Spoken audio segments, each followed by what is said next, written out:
approximately 3 out of 4 working women are employed in agri-food systems in Sub-Saharan Africa. Women make up 49% of the agri-food systems workforce. These figures were presented in the Status of Women in Agri-Food Systems in Sub-Saharan Africa report released today by the Food and Agricultural Organization of the United Nations. The report highlights that in Sub-Saharan Africa, women are recognized as carriers of culture, knowledge and social cohesion within agri-food systems, rather than being equal participants in greater social justice, inclusive growth and food security.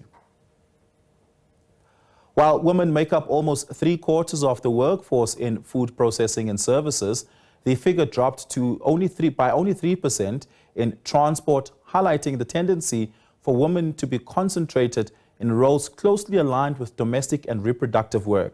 The United Nations says securing African women's rights to natural resources and ecological repair is also essential for achieving gender equality, enhancing their agency and economic opportunities. The report further says securing women's rights will help increasing their resilience to climate, environmental, health and economic shocks.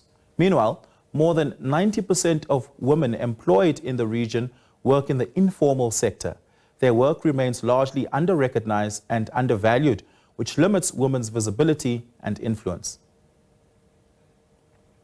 We now speak to Associate Professor in Gender, Inequalities and Food Systems at the Natural Resources Institute, Dr. Lora Forsythe, who joins us now. Doc, good evening. Thank you so much for your time. Really do appreciate it.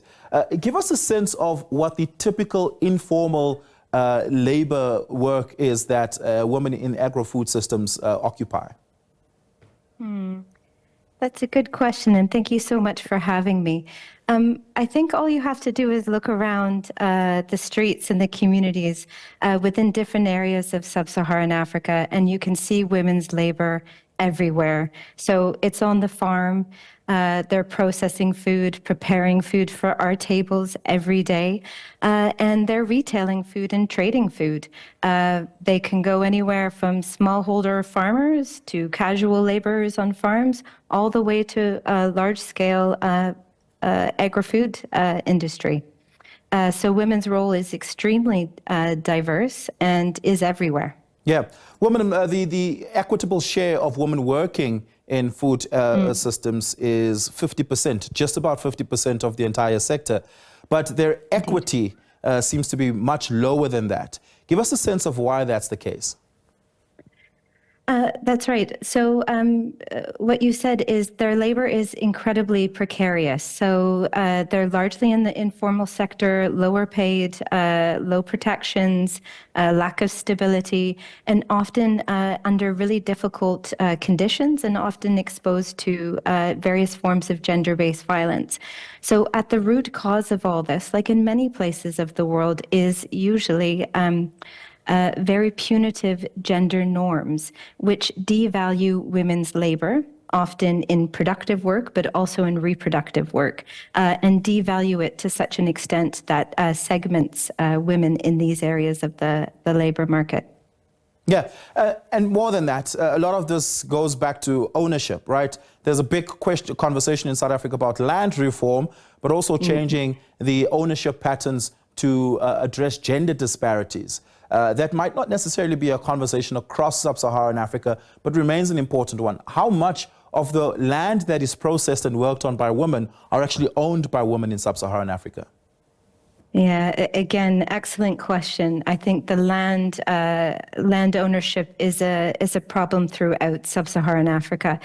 So right now, of the 33 countries reporting on the SDG indicator on women's land ownership, we have 28 countries where land is very much in favor of males' ownership, sometimes tripling, quadrupling compared to women's land ownership. So it's a significant problem. Also, legal protections for women's land rights are low or not existing at all in 13 of the 28 countries reporting in Sub-Saharan Africa.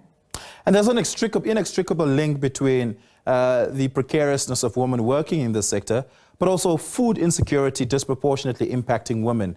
One would assume, given that the fact that 3 in 4 women who have a job, whether informal or formal, in Sub-Saharan Africa would not face food insecurity, but that still doesn't seem to be the case. Tell us why that seems to be the case.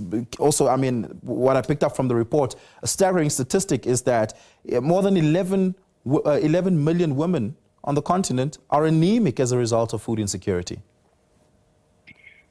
Yes, that's correct. So despite women being absolutely vital for our food systems with all different types of crops and livestock, they also bear the brunt of food insecurity. So there's 11.2 million more women than men who are food insecure across Sub-Saharan Africa.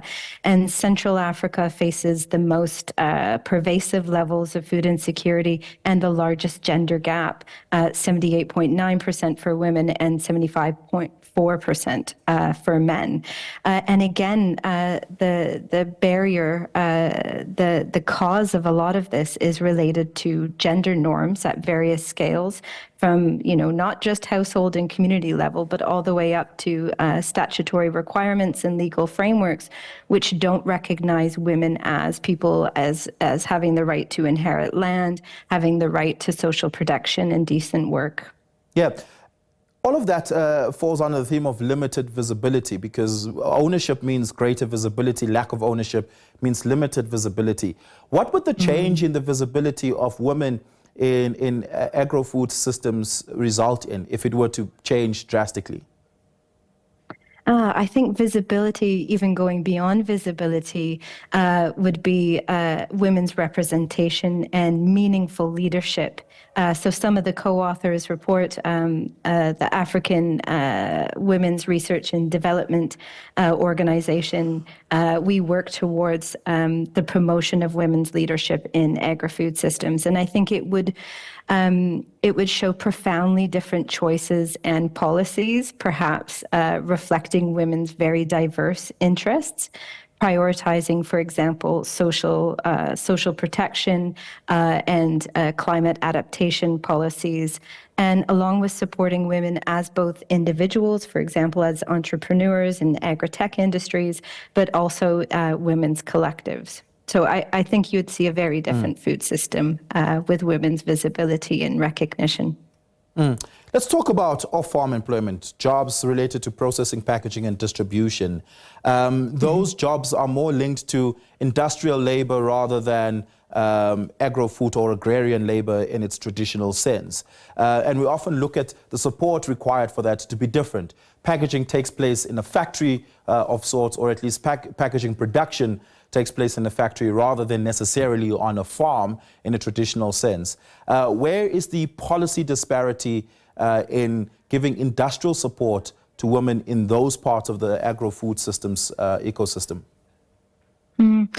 Again, excellent question. I think we really see a lack of data in that area. So we have quite considerable amounts of research of women at the primary production level. So women as farmers owning small tracts of land and the production. But where we really lack data is women employed in factories or small scale processing operations. So we know that they're there. We've got the statistics, but actually understanding the dynamics in the situation there is difficult. Yeah, we're going to have to leave it there. Dr. Lora Forsythe, thank you so much for your time this evening. I really do appreciate it. That is Associate Professor in Gender and Inequalities and Food Systems at the Natural Resources Institute, Dr. Lora Forsythe.